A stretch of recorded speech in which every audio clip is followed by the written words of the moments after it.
Melita Sáenz, e inmediatamente se enamora de ella, quien abandona su vida en la alta sociedad de Quito y parte tras Bolívar, destinada a compartir y sufrir con él los últimos años. La campaña del Perú constituye la cumbre de su carrera militar y política. Bajo su mando directo en la batalla de Junín de 1824 y bajo el mando de Sucre en Ayacucho del mismo año, el ejército español queda definitivamente derrotado en toda Sudamérica. Se ha cumplido una de las proezas militares más grandes de todos los tiempos. Un ejército guerrillero, sin disciplina ni recursos, un ejército formado sobre la marcha, ha logrado derrotar a la primera potencia colonial de la época, la Gran España Imperial. Uno de cuyos soberanos, Carlos V, decía que en su reino nunca se ponía el sol. 1825 va a ser en perspectiva el punto de quiebre. Alcanza el mayor poder porque incorpora Perú a la Gran Colombia. Crea a Bolivia como nueva república a partir de la secesión del Alto Perú, e Inglaterra reconoce la independencia de estos pueblos. A Bolívar lo aclaman multitudes enfervorizadas por donde quiera que pasa.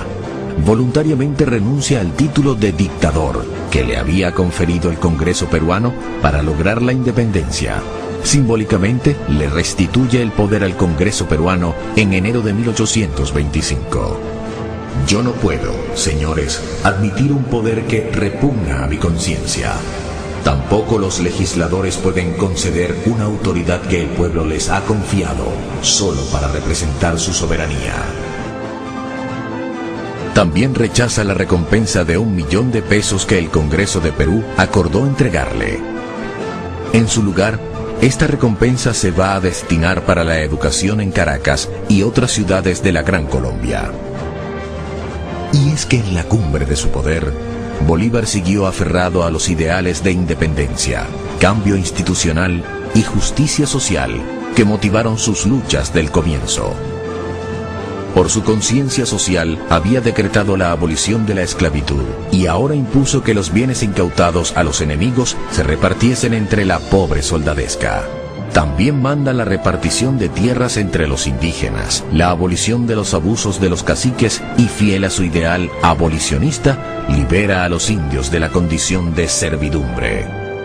Ratificando su conciencia civilista y su acatamiento del Estado de Derecho, ordena la devolución de los bienes confiscados a los realistas.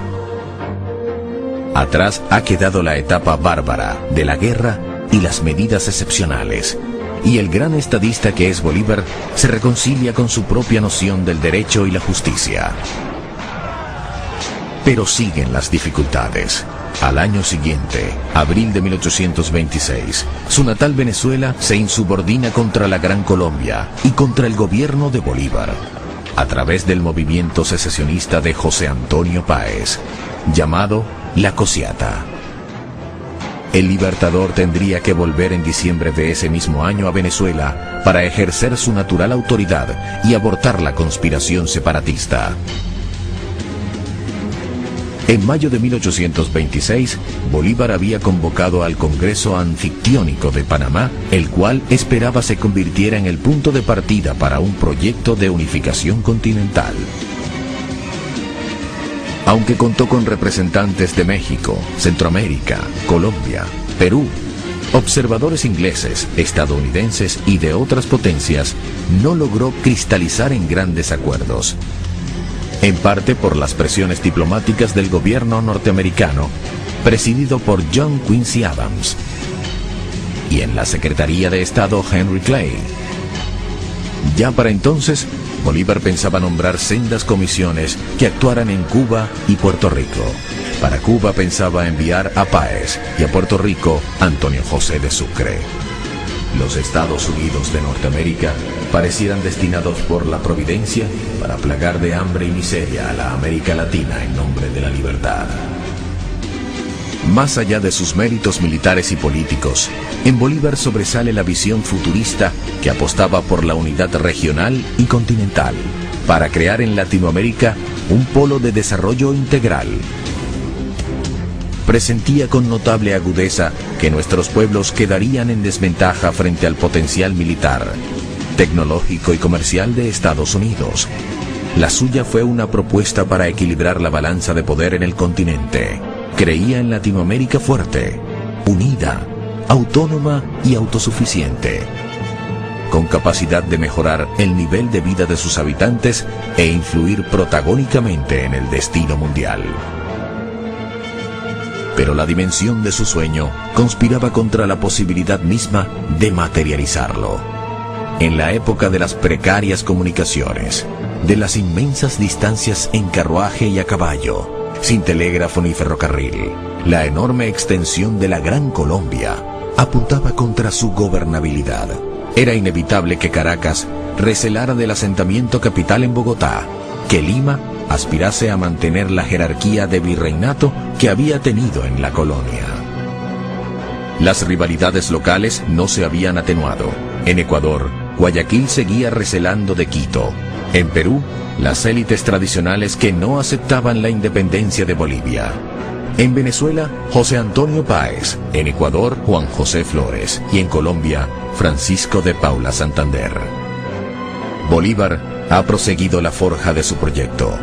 Él sigue soñando en grande, a pesar de que ya tiene muy avanzada su enfermedad, que su cuerpo está notablemente minado. Mantiene un ritmo agotador de trabajo. Dicta correspondencias, discursos, proyectos de leyes y providencias administrativas. Para seguirlo, se alternan varias amanuenses a la vez. Su horario es de 15 y 18 horas de despacho. También se desplaza personalmente y en extenuantes jornadas a caballo va de Lima a Bogotá, de allí a Maracaibo y Puerto Cabello, hasta Caracas, luego a Cartagena y cerrando el año 1827 está de nuevo en la capital de la Federación. En Bogotá, capital de la entidad que comprendía todavía a Bolivia, Perú, Ecuador, Venezuela y por supuesto Colombia, se desempeña como un magistrado civil, acatando respetuoso la autoridad del Congreso, incluso cuando ese Congreso toma decisiones contrarias a sus proposiciones. Bolívar legisla, organiza, planifica, administra y decide, pero los más importantes personajes de la Gran Colombia apuestan a dividirla en varios pedazos para repartirse a cada cual un coto de influencia. Las diferencias con Santander, el vicepresidente colombiano, provocan la ruptura. Con la salud minada, pues ya sufría frecuentes ataques de fiebre y delirio propios de su mortal enfermedad, Bolívar se mostraba dispuesto a dejar el poder, ofrecía su renuncia, pero el Congreso Gran Colombiano, por las mismas rencillas entre los jefes locales, la rechazaba. El eje de la discordia era la animadversión entre Páez, el dirigente de Venezuela, y Santander, el dirigente de Colombia. Las rencillas han abortado el Congreso de Ocaña y ya se perfila la próxima división de la Gran Colombia. Bolívar ahora se ve obligado, el 20 de septiembre de 1828, a asumir poderes dictatoriales en Bogotá. Desesperadamente buscaba a toda costa salvar la gobernabilidad de la gigantesca federación que constituía su mayor sueño.